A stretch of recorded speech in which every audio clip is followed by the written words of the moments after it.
yafqahu qawli. Jadi alhamdulillah, jadi syukur kita pada Allah Subhanahu wa taala dengan hidayah daripada Allah, dengan pertolongan Allah ataupun inayah Allah serta bantuan Allah, taufik daripada Allah. Dalam ramai-ramai ini kita Allah pilih untuk berada dalam satu majlis ilmu. Dan saya difahamkan kita punya grup ini daripada pukul 4 pagi lagi ni. Allah, malam tadi malam 27. Masya Allah, hebat ya puan-puan di hadapan saya ini yang komitmennya dengan kesungguhannya untuk meraih kelebihan-kelebihan di penghujung bulan Ramadan ini. Jadi insya-Allah ibu-ibu, ustaz-ustazah, kakak-kakak, adik-adik yang saya kasih sekalian, insya-Allah pada pagi ini kita sambung kembalilah ya siri tadabbur kita daripada surah Yasin. InsyaAllah pada pagi ini kita masuk ayat ke-51 hingga ayat 54 ya. Jadi eloklah kiranya kita baca sama-sama ya ibu-ibu ya. Okey, saya turunkan dia punya ni. أعوذ بالله من الشيطان الرجيم بسم الله الرحمن الرحيم ونفخ في الصور فإذا هم من الأجداث إلى ربهم ينسلون قالوا يا ويلنا من بعثنا من مرقدنا هذا ما وعد الرحمن وصدق المرسلون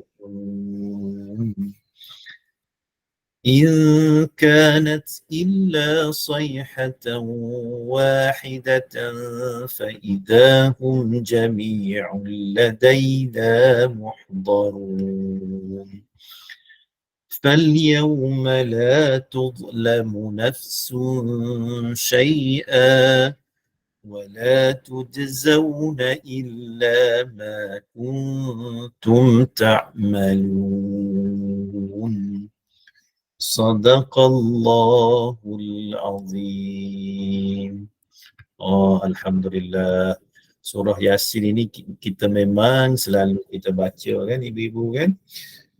Lebih-lebih lagi bila kita tiba di ayat yang ke-52 ni kan.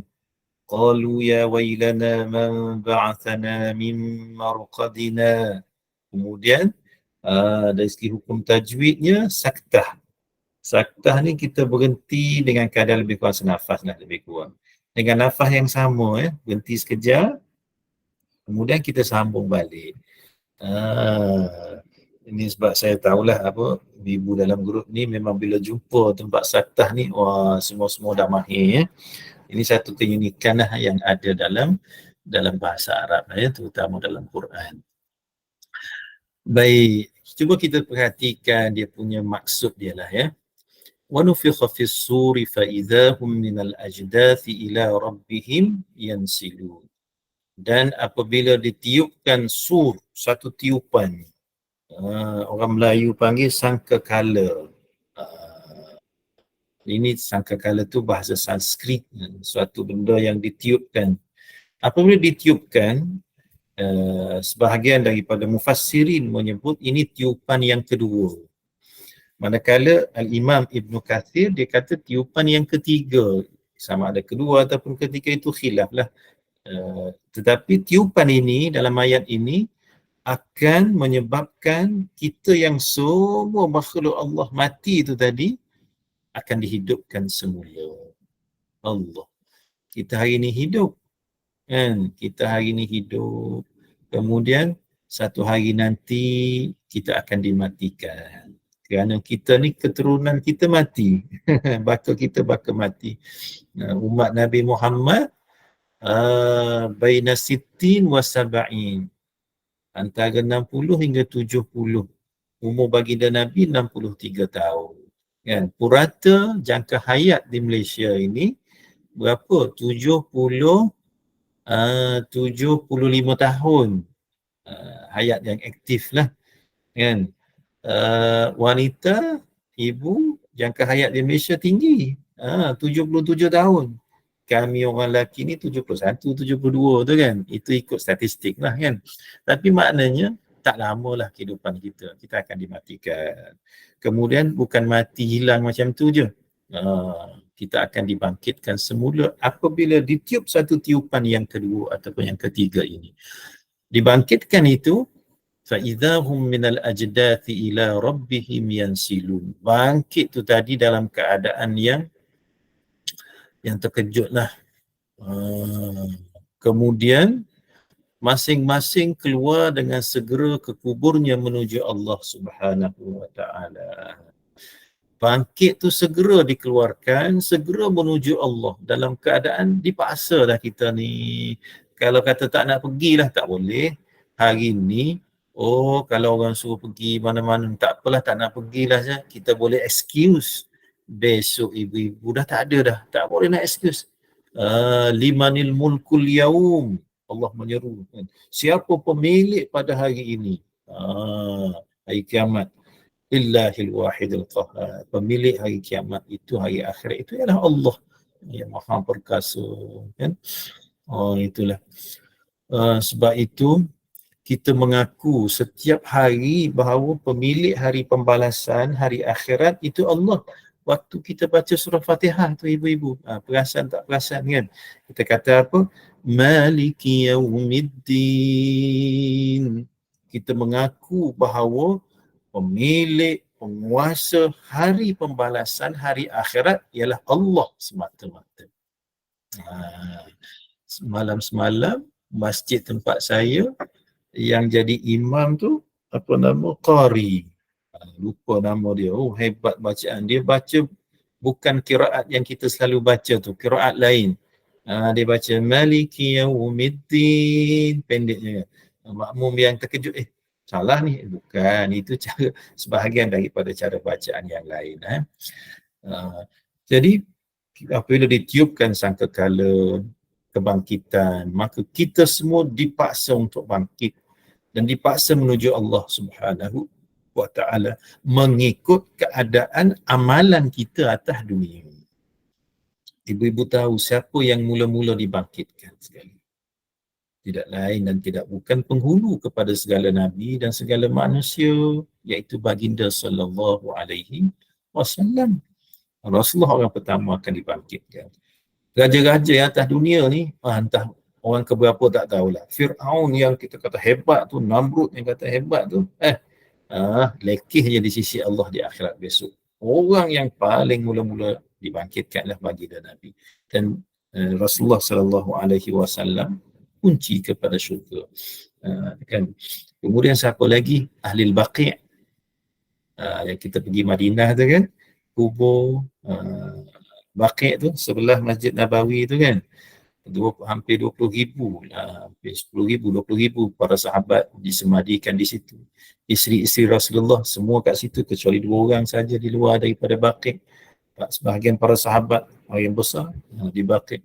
Baqi' adalah perkuburan yang mula-mula sekali dibangkitkan selepas dibangkitkan Rasulullah sallallahu alaihi wasallam. Lepas itu barulah kubur-kubur lain. Dan kita ini dibangkitkan mengikut keadaan amalan kita atas dunia lah. Ya ibu-ibu ya. Kalau baik amalan kita, eloklah cara kita dibangkitkan. Kan? Kalau atas dunia ni kita tak sempat taubat, atas dunia ni kita sombong dengan Allah, maka teruklah kita nanti. Kemudian apa kata Allah? Qalu ya wailana man ba'athana min marqadina hadza ma wa'ada ar-rahman wa sadaqal mursalun. Mereka berkata, siapa mereka berkata ini? Mereka itu ialah orang yang engkar pada Allah. Disebut oleh Al-Imam Ibn Kathir, mereka itu ialah mereka yang dahulunya tidak yakin ada kebangkitan selepas kematian. Kata Ibn Kathir, mana orang kufur? Dia tak percaya dah hari akhirat ni apa, atas dunia ni lah. Bila dah mati, bila dah hancur semua jasad, tak tinggal apa, macam mana nak dibangkitkan semula, tak percaya dia. Orang yang tak percaya ini, sama ada dia kufur, kafir, ataupun dia musyrik, ataupun dia memang etis, dia tak percaya pada Tuhan, lebih-lebih lagi pada hari kebangkitan, tak percaya dia. Orang ini kata Allah, qalu, orang ini akan berkata, ya wailana, celakalah kami, man ba'athana min marqadina, siapa pula yang membangkitkan kami daripada tempat tidur kami ni. Orang yang engkar ni dalam kubur dah teruk, dah kena. Tapi hari kebangkitan tu jauh lebih teruk. Sehingga mereka merasakan bahawa keadaan di kubur yang diseksa itu adalah ringan nak dibandingkan dengan hari kebangkitan.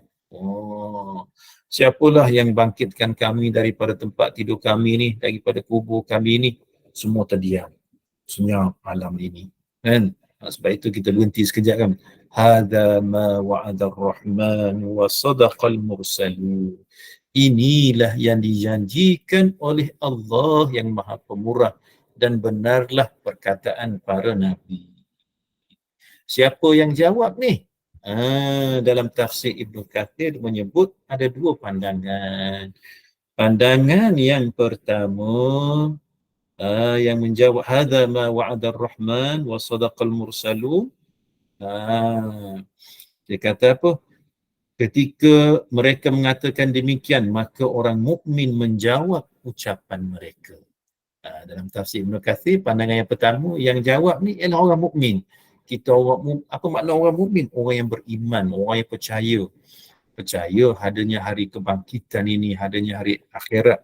Kerana kepercayaan itulah yang kita semayang, kerana percaya itulah kita puasa, kerana kepercayaan itulah kita buat amal soleh, kita qiyam, kita tolong orang, kita bagi sedekah, kerana kita percaya kita akan dibangkitkan. Jadi orang yang percaya tersebut akan menjawab, hadza ma wa'ada ar-Rahman, inilah yang dijanjikan oleh Allah yang bersifat dengan Ar-Rahman, wa sadaqal mursalun, dan apa yang baginda Nabi, Rasul-Rasul yang sebelum ini cerita tentang adanya hari kebangkitan, inilah betul lah. Kan? Ini pandangan yang pertama. Kemudian pandangan yang kedua oleh Al-Imam Hasanul Basri. Kata Imam Hasan Basri yang jawab ini ialah malaikat. Malaikat tu yang jawab, dulu kamu sombong, kamu angkuh, tak percaya pada hari akhirat, tak percaya ada hari kebangkitan. Hari ini kamu dapat tengok. Inilah yang dijanjikan oleh Allah ini, dan segala apa yang diberitakan, yang diajar oleh para anbiya, para nabi yang dahulu benar akan berlaku. Allah, bila kita baca ayat ini, Allah terasa bahawa kerdilnya kita besok dan bagaimana bekal kita. Kemudian ayat yang seterusnya, in kanat illa sayhatan wahidah, dengan hanya satu tiupan sahaja, sayhah ni teriakan sahaja, fa idahum jami'un ladaina muhdarun, maka mereka semuanya dikumpulkan di hadapan Allah Subhanahu wa taala. Hebatnya kekuasaan Allah. Hari ini berapa bilion manusia yang ada campur dengan generasi yang dahulu daripada Nabi Adam sampailah manusia yang terakhir. Tak tahu berapa ramai bilangan manusia. Semua itu apabila ditiupkan sangkakala tersebut dibangkitkan, kemudian akan dihadapkan di hadapan Allah Subhanahu wa taala. Dan pada hari tersebut kata Allah, فَالْيَوْمَ لَا تُظْلَمُ نَفْسٌ شَيْئًا وَلَا تُجْزَوْنَ إِلَّا مَا كُنْتُمْ تَعْلَمُونَ. Dan pada hari itu seorang tidak akan dizalimi, dianiaya, dirugikan sedikit pun, yakni berkaitan dengan amal perbuatannya. Dan kamu dibalasi kecuali apa yang telah kamu tidak dibalasi kecuali apa yang kamu kerjakan. Rupanya tujuan kita dibangkitkan besok ni nanti kerana kita akan akan dihitung amalan kita dan akan dibalas amal perbuatan kita. Akan diadili. Mungkin atas dunia ni ada orang yang dizalimi, dia katakan. Bila dia dizalimi dengan keadaan dia lemahnya, dia tak ada orang yang bela dia. Maaf ni, kemudian tak ada seorang pun bela dia. Adakah dia akan ditinggalkan demikian? Tidak. Alhamdulillah.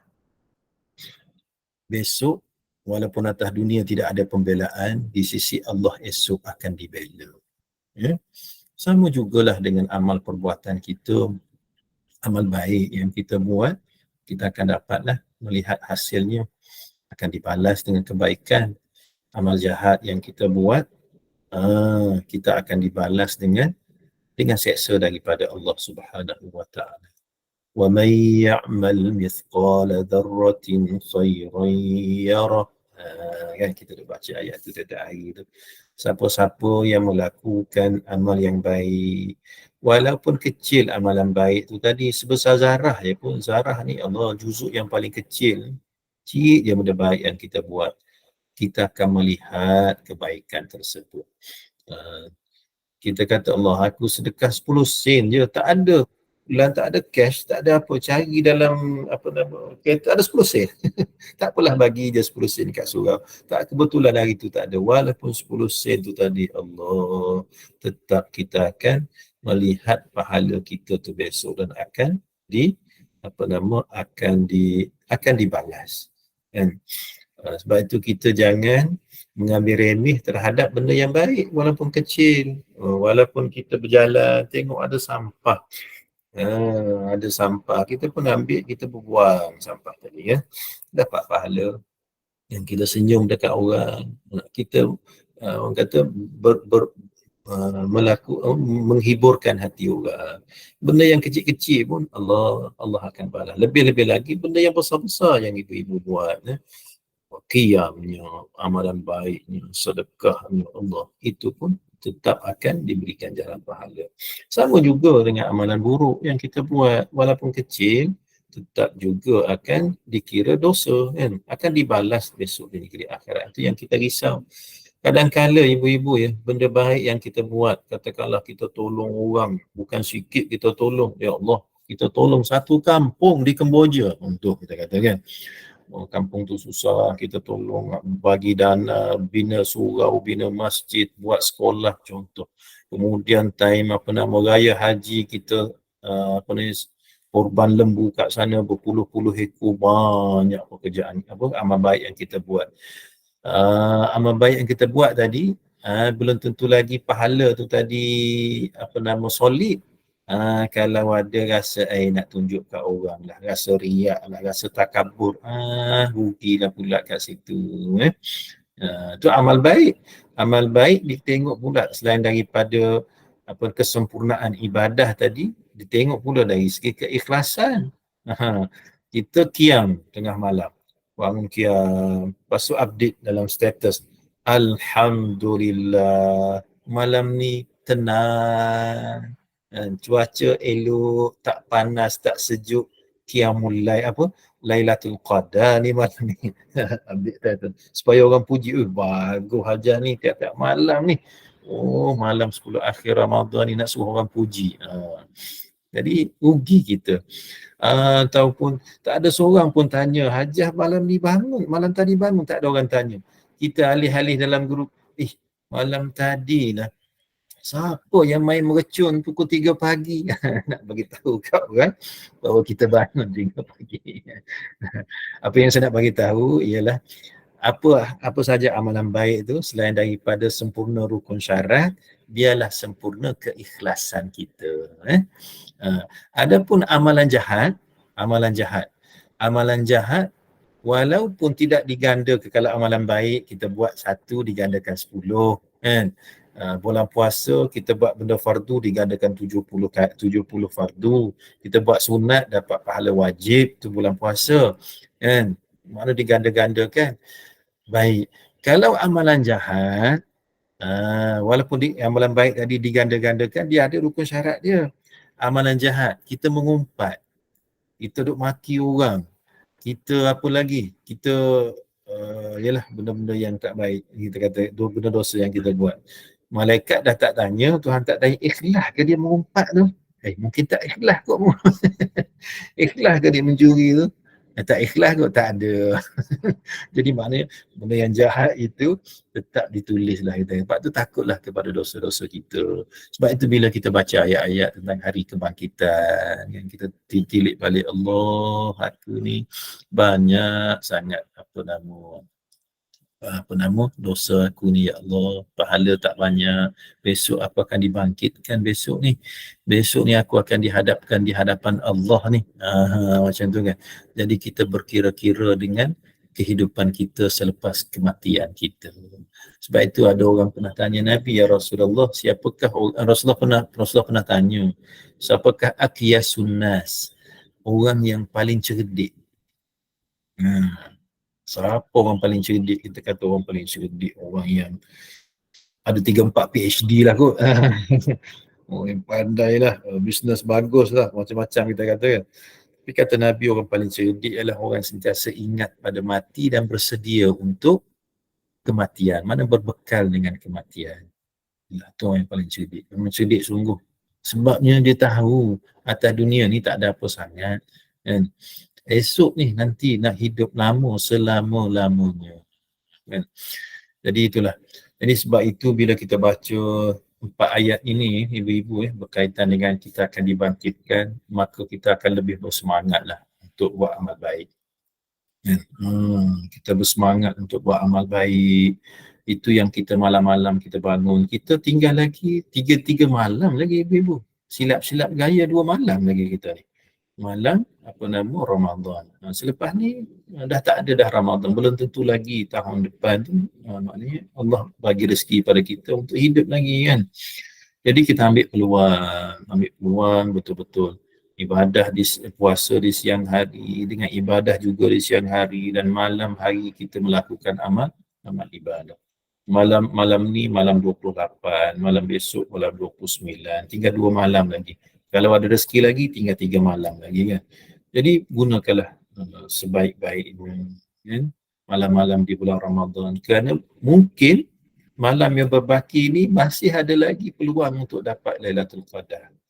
Jadi apa amalan yang kita patut buat? Banyaklah. Kita mula dengan, kalau waktu malam tu, mula dengan sembahyang maghrib tu berjamaah. Jemaah dengan haji. Ataupun yang jenis buka puasa di masjid pun bagus juga, senang kan. Lepas buka puasa, semayang berjamaah. Kalau buka puasa kat rumah pun ajaklah cucu kita berjamaah. Cucu ada cucu darjah 3, bacaan dia betul Fatihah. Suruh cucu jadi imam. Ghairil maghdubi alaihim waladdallin. Cucu kita suara sedap, alhamdulillah, dia jadi imam. Rukuk, Allahu akbar, rukuk. Lah, keluar anak dalam kocik dia keluar Ultraman, tak apalah. Budak yang mumayyiz biasa jadi imam, tak ada masalah. Yang penting kita berjamaah lah kalau boleh ikhtiar. Kita nak dapatkan kelebihan juga berjamaah tu. Walaupun orang perempuan tu terutama di bulan Ramadan. Lepas maghrib tu jangan lupalah 2 rakaat selepas maghrib, ba'diyah maghrib. Muakkad tu apa? Rawatib muakkad tu. Kemudian kita pergi sembahyang isyak berjamaah. Sembahyang isyak berjamaah, seumpama kita qiyam separuh malam. Lepas isyak tu sembahyang dulu 2 rakaat ba'diyah isyak sebelum kita sembahyang tarawih tu. Kan? Kalau tak larat nak berdiri, kita duduk pun tak apa. Sembahyang sunat tak apa, duduk kan. Kemudian sembahyang tarawih ikut imam. Imam buat 8, kita buat 8. Imam buat 20, kita buat 20 kan. Tak larat nak berdiri, tak larat nak berdiri tu, kita duduk, tak ada masalah. Sampailah selesai. Tengah malam sebelum kita sahur, sembahyanglah tahajud. Sama ada tahajud nak buat 2 rakaat ke, nak buat 4 ke, terpulang kepada keupayaan kita. Dan banyakkan baca Allahumma innaka afuwun tuhibbul afwa fa'fu anni. Itu doa yang baginda Nabi ajar kepada Aisyah, terutama bila mendapati Lailatul Qadar. Saya tengok ada soalan, apa beza tiupan dengan ayat 51 dengan teriakan. Dia lebih kurang sama je dalam ayat, cuma kita terjemah je dalam kita punya terjemahan bahasa kita. Sayhah ni satu teriakan. Kemudian sur ni sebenarnya bunyi yang dikeluarkan daripada satu alat lah, sur. Orang kita namakan sebagai sangkakala. Jadi sangkakala tadi mengeluarkan satu bunyi. Jadi bunyi itu ialah juga dinamakan sebagai teriakan. Jadi itulah masa malaikat yang ditugaskan untuk meniup sangkakala telah get ready dah sekarang ni, tunggu masa je sebenarnya. Kita juga yang kadang-kala kita lalai, kita leka kan. Jadi itulah bila kita baca 4 ayat ni, kita sentiasa ingat bahawa kita akan dibangkitkan, dan bukan setakat itu sahaja, kita dibangkitkan dan kita akan dihisap tentang keadaan kita dan juga amalan kita lah. Jadi kesimpulan tadabbur kita pada pagi ni lah, satu, keadaan semasa kita semua dibangkitkan daripada kubur dalam keadaan yang Allah dahsyat. Kemudian orang ingkar akan menyesal lah. Kemudian kita bila kita baca ayat ini, kita berusaha untuk menambah amal soleh kita, terutama di bulan Ramadan ini. Tinggal tak banyak lagi kita ni, maknanya kita berada di garisan-garisan yang terakhir lah. Kalau belum berlari tu, belum menang lagi kita ni, tinggal sikit je lagi kita bertahan sehingga ke akhir Ramadan dengan kita melakukan amal soleh kita, dan mudah-mudahan Allah terimalah segala amal baik kita. Sebab itu ibu-ibu di hujung-hujung Ramadan ni banyakkan juga berdoa, Allahumma taqabbal minna, ya Allah terimalah akan ibadah kami. Kalau ingat, Allahumma taqabbal salatana, ya Allah terimalah sembahyang kami, wa taqabbal siyamana, terimalah puasa kami, wa taqabbal qiyamana, terimalah qiyam kami, minta Allah terima, wa taqabbal du'aana, terimalah doa-doa kami kan. Wa tammim taqsirana, dan mintalah supaya Engkau ya Allah yang Maha Pengasih Maha Pengampun ini supaya menyempurnakan segala kekurangan dalam ibadah kami.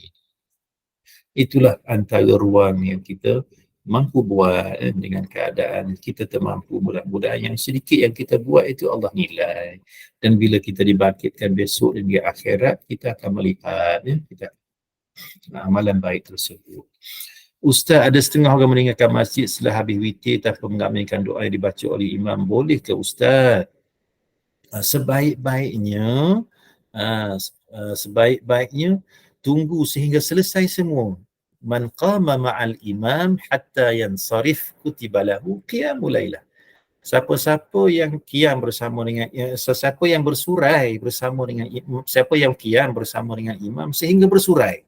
Maknanya selepas kalau imam buat 8, imam buat 20, imam baca doa, selesai semua tu, barulah kita meninggalkan majlis masjid bersama-sama dengan imam.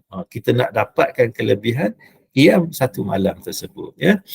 Adapun kalau kita terdesak dan sebagainya, itu tak ada masalah, bukanlah kata apa berdosa, tapi maksudnya rugilah kita ya. Biarlah balik sama-sama kan. Lepas tu kita pergilah makan colek. Ustaz, doa itu baca dalam bahasa Melayu boleh kan? Boleh ibu-ibu, doa dalam bahasa Melayu boleh, ataupun apa-apa bahasa yang kita gunakan. Mungkin ibu cakap Melayu pun tak apa fasih, cakap Inggeris, doa dalam bahasa Inggeris. Praise be to Allah, Lord of the heaven and Lord of the earth. Doa dalam bahasa Inggeris boleh, doa dalam bahasa Jawa boleh, bahasa Banjar, doa dalam bahasa Kelantan boleh. Ya Allah, ya Tuhanku, terimalah ibadah aku ni ya Allah, terimalah puasa aku ni ya Allah. Doa dalam bahasa kita, Allah memahami, boleh ibu-ibu ya. Tak ada masalah. Doa minta Allah terima ibadah boleh ya, dalam bahasa Melayu pun boleh. Jadi saya kira setakat ini sahaja pengisian kita yang ringkas pada pagi ini. Mudah-mudahan memberi manfaat kepada kita semua. Dan sebelum saya tutup, saya nak mohon maaf ya. Mungkin kita akan jumpa pula lepas raya kot. Nak InsyaAllah. Raya lah kot Maaf Sahib. InsyaAllah Ustaz. Ya, ya. Okey, baik. Alhamdulillah. Jazakallah khair al Ustaz Dr. Norazi atas perusahaan ilmu dan tadabbur surah Yasin ini yang memberi yang banyak manfaat buat kita. Semoga diberi kefahaman buat kita semua dan insya-Allah dan semoga kita ibrah darinya. Dan insya-Allah semoga dari kesempatan kita akan bersama-sama lagi dengan Ustaz selepas raya kot Ustaz ya. InsyaAllah. Kot insya-Allah. Okey. Baik Ustaz, saya serahkan kembali pada Ustaz untuk menutupnya dengan tasbih kafarah doa dan surah Al-Asr. Silakan Ustaz. Okey, terima kasih Ustaz. Kita tutup dengan doa. A'udzubillahi minasyaitonirrajim. Bismillahirrahmanirrahim. Alhamdulillahirabbil alamin wassalatu wassalamu ala Rasulillah wa ala alihi wa ashabihi ajma'in. Allahumma inna nas'aluka ridhaka wal jannah wa na'udzu bika min sakhatika wan nar. Ya Allah, ya Tuhan kami mohon sungguh-sungguh ya Allah, kami mohon keridhaan-Mu ya Allah, kami mohon syurga-Mu ya Allah. Walaupun amalan kami ini ya Allah tidak layaklah untuk syurga-Mu ya Allah, dan kami minta jauh dan lindung daripada murka-Mu dan daripada neraka-Mu ya Allah. Walaupun dosa-dosa kami ini layak untuk neraka-Mu ya Allah, maka ampunlah segala dosa kami ya Allah. اللهم إنا نسألك رضاك والجنة ونعوذ بك من سخطك والنار. اللهم إنك عفو تحب العفو فاعف عنا وعن والدينا وعن جميع المسلمين والمسلمات. اللهم تقبل منا، اللهم تقبل صلاتنا وصيامنا وقيامنا وركوعنا وسجودنا وتخشعنا وتضرعنا وتعبدنا وتمم تقصيرنا. ربنا آتنا في الدنيا حسنة وفي الآخرة حسنة وقنا عذاب النار. والحمد لله رب العالمين. Kita tangguhkan dengan tasbih kafarah dan surat